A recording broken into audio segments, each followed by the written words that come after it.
Hi, everybody. Welcome to Café on Tampa Online. I'm Bill Carlson. I'm here with my co-host, Della Costa, who's going to introduce our speakers. Good afternoon, everybody, and welcome to Café con Tampa as we meet on this hot, steamy September afternoon. Today, we have a very interesting program. We have two guests, Debbie Lundberg and Debra Palmer. They're two Tampa businesswomen who became friends through a kidney donation and being a kidney receiver. Did I get that right? As I understand it, the donor was Debbie Lundberg and the receiver was Debbie Palmer. Debbie Palmer, why don't you get us started and just tell us the process and how you all got to know one another? Well, Adele, if you don't mind, Debbie Lundberg tells that story much better than me. I want to turn it over to her if that's okay. That's fine. Well, how we got connected is about 5 years ago, we met through being involved in the Tampa Bay Chamber and the South Tampa Chamber and became Facebook friends, which of course is an interesting terminology to use because we really got acquainted that way, but hadn't spent a one-on-one or anything other than respecting and admiring each other in the organization. So we had that past, so to speak, and we came together really about the kidney donation when I saw a post from Debra that she'd created a page called Debra's Kidney Transplant Journey, and she shared it on her personal page and it popped up in my feed. So it was really, it was a matter of timing and connection through the community. And thank you so much to both of you for sharing this. It's only been how many weeks? Tomorrow is 5. 5 weeks since the surgery, and I think this is the first video interview that you're doing. So thank you all for sharing it. It's a very important story for everyone to hear. There are so many people with needs in the community. Tell us, Debra, tell us first how you're feeling and what's it like to have 3 kidneys and the new one. Well, it's awesome. It's been 5 weeks since the surgery, and both Debbie and I, we progressed really fast. We did real well in the surgery, got out of the hospital really fast. It's taken me right about to this week to start feeling good every day and to be able to wake up and get a regular routine going. There's a lot of medication involved once you have a transplant. There's a lot of immunosuppressants and other medications that's taken my body a while to adjust to. But again, I'm way ahead where I should be. The drugs right now I'm dealing with, but they'll be up in my dose. I know they try to give you as much as possible so you're, protected the best you can. So just trying to treat my kidney well. As far as having 3 kidneys, it feels no different than having 2 for me. I know Debbie may feel a little different with only 1, but I feel good, and I'm able to drive myself around now. And I love cooking, and I've started getting back into the kitchen, which my husband is happy about. So I'm feeling good. Debbie, tell us your experience. Well, as Debra said, we both progressed really quickly, and thank you both for having us on to share this, because we're certainly hoping that when people hear about 2 nearly strangers connecting this way and then see how well we're doing, that it may inspire them to ask more and even consider donating. So with 1 kidney, the difference has been that, certainly they cut right through your abdomen. So I'm very focused on fitness and overall health. And so that was a change that I anticipated to a certain extent, but then working through with the outstanding transplant team at Tampa General Hospital and following their recommendations, I really feel as though that transition to 1 kidney is something that I wouldn't say it doesn't faze me. I will say that it's certainly is starting to feel like it's not that much difference, even though overall it might be 4 to 6 months where my body truly adjusts. I feel energy wise and confidence wise that it's certainly worth going the rest of my life with one kidney. Well, I need to share something with you, Debbie. I have one kidney also. That I can appreciate that. So we're in that one kidney group. we could have a little party. And after a few weeks, I felt fine. And when that's been 4 years now, you completely forget about it. So that's my testimony. Well, I had 2 healthy kidneys. And so it was that thought of, I'm willing to give up that healthy kidney. It was certainly not anything that I needed to do, or health-wise was something that was put in front of me. So I'm sure we have really interesting stories to share about the differences in that. Hey, I want to remind everybody, please, anybody watching live, if you want to ask a question, post it underneath the feed or to the right of the feed. And if you're, and please hit the share button. We do this as a public service to the community. And if you're watching on YouTube, hit subscribe and share also. Debbie, I'll stick with you for another second. So the big question I'm sure everybody wants to ask you is, weren't you scared? Like, what made you want to do this? I'm putting a bunch of questions into one. Were you afraid that something might happen to your one kidney later in life? I mean, it's a pretty big sacrifice to think about. So what was going through your head, and how did you make the decision? Thanks for asking. It was certainly something that I was aware of and a little bit nervous, but I was never scared or frightened. And I think it has a lot to do with being in good health and getting a good education about what was going to happen. Although I will tell you, I thought I asked every question and I didn't. So I don't mind sharing that. And really, it was a matter of thinking, if I had something that I didn't, quote unquote, need direly, and it could make such a difference for someone else who I admired and respected, then it became a matter of, I couldn't figure out the reason not to do it. And that might be very foreign thinking to some people, but I felt compelled. Let me just ask you one question, Debbie. What is a question that you forgot to ask, if you can remember it? Well, I believe I asked the question and didn't either hear the answer, or people didn't realize it was as big of a deal. The change in diet for me, I have a lot of food allergies, and I don't mind sharing very publicly that I considered myself a meatosaurus, because meat was something I could eat and that didn't conflict with my allergies. And now for the rest of my life, it's limiting protein. And so that was something I learned after the surgery. And it came across very cavalier, like, oh yeah, so now based on your weight, you only can have this much protein. And I thought, what? And of course I wouldn't complain about it. I'm adjusting to it. And it is an adjustment simply because of those allergies, but I'm getting there, and I'll just make it part of my lifestyle now. And Debra, what was your life like before this, and how has it changed? Well, different from a lot of kidney patients, my disease goes way back, and I had not been on dialysis for nearly 24 years. Most kidney patients, before they get a transplant, are on dialysis. So before the transplant, I essentially was fine. The main symptom of a kidney issue is lack of energy. So I'm a very active person, and I work, and try to have fun and take care of my house, and I like to cook. I was doing all that, but especially closer to the surgery, and I never really have talked to Debbie about this much, but I could feel my energy just getting less and less and less. And the tests that I was constantly subjected to were showing that my levels were getting worse. So the timing really was a beautiful blessing for this whole experience. But, I was living my life as normal. I got by and could do anything I basically wanted to do. So since the surgery, having less energy is kind of frustrating.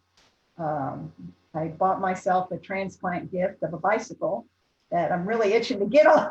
So, but other than that, I was fine. So. You had your surgery at Tampa General Hospital. Is that correct? That's right, Del. loved it. Because of COVID, Debbie and I, we met out in front of the hospital, I think about 5:30 in the morning with our husbands, and my sister showed up. And she and I kissed them all goodbye and walked into the hospital by ourselves. We weren't allowed visitors. In fact, leading up to the surgery, everything that we had to do, going to the hospital and testing at the transplant center and such, we had to do it on our own. Of course, people would drive with us and they'd have to wait out in the car. But Tampa General, the staff was great. And I heard an interview yesterday. They were talking about the cleaning staff at the hospital, how they, look at people that just do their job and those in the hospital setting that really add extra patient care when it's not their job at all. And I experienced that at Tampa General. Everybody that I came in contact with that came in my room nearly every hour, it's really hard to sleep in the hospital, but everybody seemed so caring and concerned and nice. And, we get into these long conversations about cooking and all, and it was a really nice experience. And to be able to go home on the fourth day at the hospital, they were as excited as I was for me to be able to go home so soon. Great. We've got a question from the audience. Millie Miller asks, she's heard that they are now using stem cells from the donor to the recipient to minimize the need for as many anti-rejection drugs. Is this something they are doing at Tampa General with kidney transplants?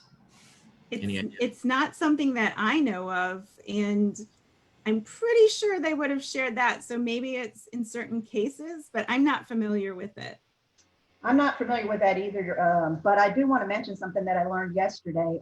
Since I've started this transplant journey, like I told you, Bill, at the beginning of this, we've come in contact with a lot of people that have had transplants and that have donated kidneys. I learned yesterday from someone that had the same surgeon that I did for the transplant, that he's on a team working on developing the artificial kidney. And I did not know that. So to me, I don't know anything about stem cell, but to me, the thought of having an artificial kidney available for people that need it, I just think that's the best outlook we have for the future, especially with the shortage of kidneys. There's a long wait to get a transplant unless you have a beautiful person like Debbie Lundberg step up to give you the best kidney that's possible. You can wait up to 4 to 5 years to get a kidney transplant. And there are 4 times as many people waiting for transplants as there are available kidneys. So the prospect of an artificial kidney to me would be our best chance in the future for something better to happen. Debra, you were very fortunate to find Debbie, but in the process also, isn't there a need for a match of certain things? Or yes, and Debbie can talk to you about that too.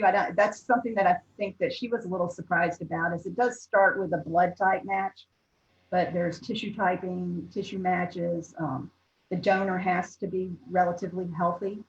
Outside of that, they tested us both up and down, all around many times over the months that we were working on this.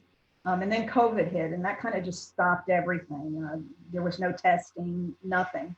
Then once the hospital started the transplants again, they had stopped all transplants at Tampa General. In late May and June, the testing started again. So there is quite a bit of matching, Del. Not just anybody can donate a kidney to a person, but any healthy person actually can donate a kidney, whether you know the person you want to give it to or not. So. And you said that before we got on, you said that it's not typical that the donor and recipient would know each other. So what do you think was different? Maybe both of you could weigh on this. So what was different about your process, you think, and was it a benefit that you knew each other or not? I just want to speak to that because I just cannot imagine what it would have been like without Debbie. We became really great friends.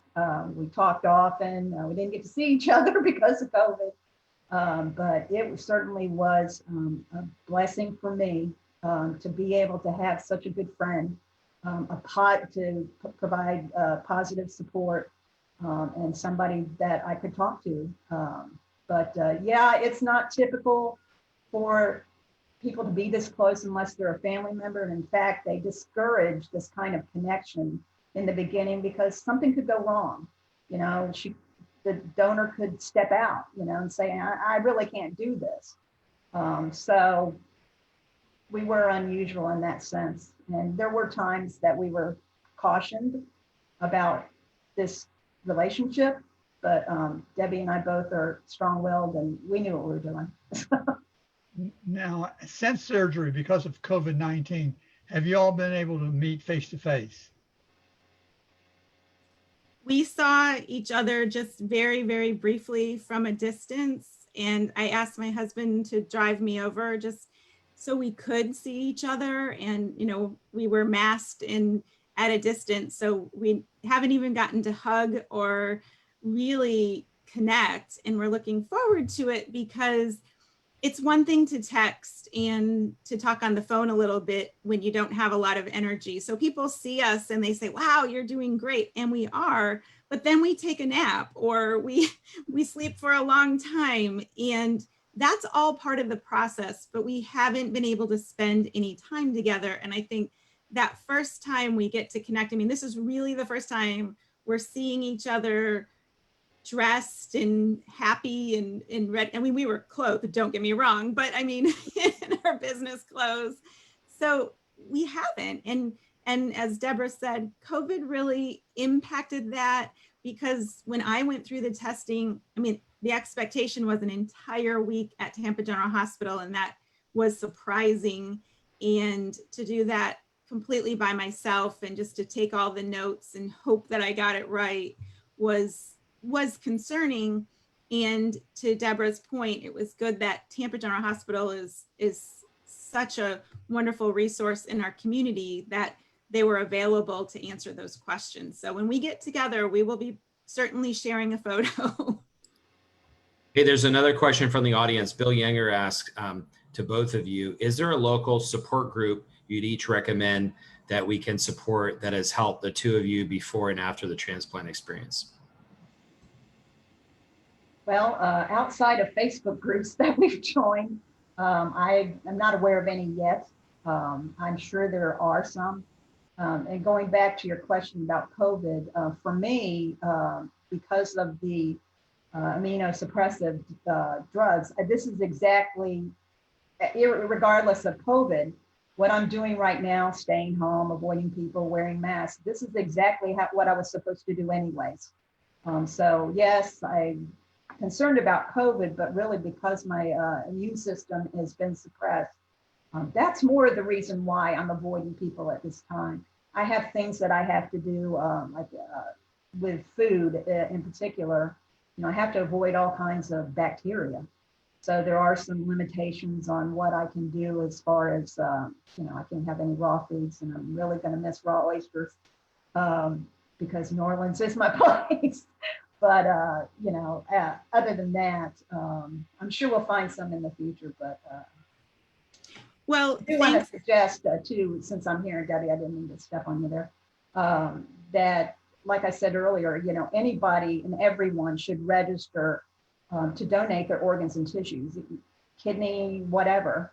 You don't have to do it today, but if you register at donatelife.net as an afterlife donor, you can touch 75 people's lives with your donation. And what do you got to lose, you know? I just really want to bring that to the forefront that we are talking about our journey together to encourage people to sign up to register to donate their organs and tissues. And to answer Bill's question, Bill, thanks so much for joining along with us. You've been a great supporter. And I've been part of a group which is just phenomenal. Number one, I met a man named Steve Peterson when I was selected for the Air War College and through the Air Force. And I didn't know he was a kidney donor, but he reached out to me, and I consider him my mentor. He's been absolutely phenomenal with giving me guidance.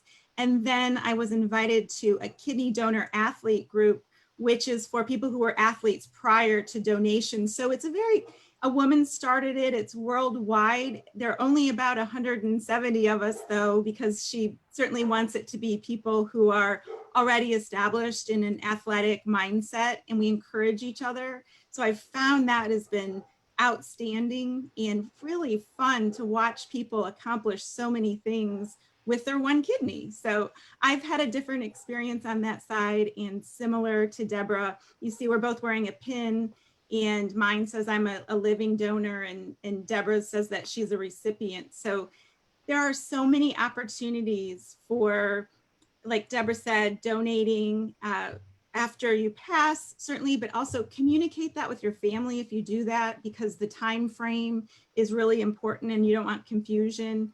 But if you are interested, I've had 2 people very specifically ask me multiple questions. I received an inquiry yesterday because she said the way she's been following my journey, she's now considering it. I mean, I that's beyond exciting and heartwarming to think that people have seen it and they're thinking about what they're doing differently. So we're so grateful that people are interested, like both of you, Del and Bill.